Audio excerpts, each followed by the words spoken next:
लावावी? आपण लहानपणीपासून पाठ्यपुस्तकामध्ये वाचलेलं आहे, शिकलेलं आहे, झाडे का गरजेचे आहे.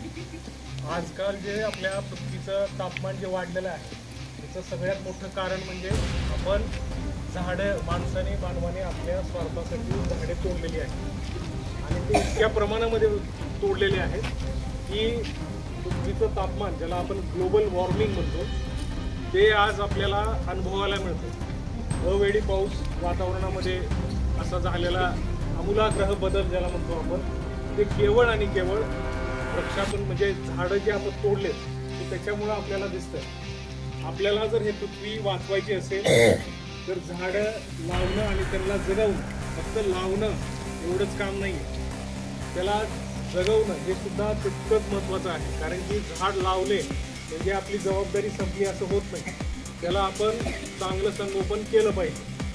आता एक झाड आहे जे वेस्ट बेंगालमध्ये आहे, बऱ्याच वर्गामध्ये सांगितलं असेल की त्याची जी व्याप्ती आहे ते जवळपास 44 एकरामध्ये तो पसरलेला आहे. 44 एकर आपण समजू शकतो. तर ते जवळपास 450-500 वर्षापूर्वीचं झाड आहे.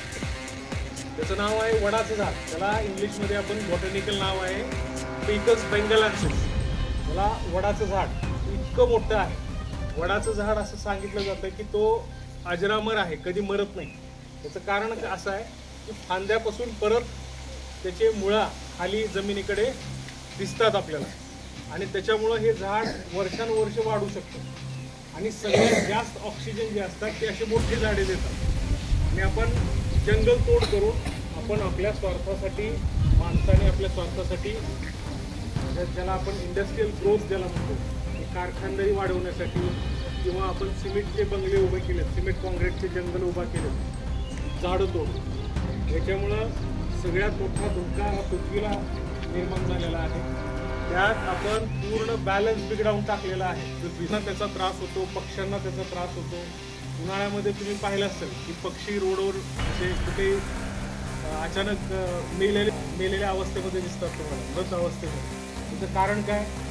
त्यांना त्या रखरखत्या उन्हामध्ये भरपूर लांब असा प्रवास करावा लागतो, केवळ पाणी मिळतं.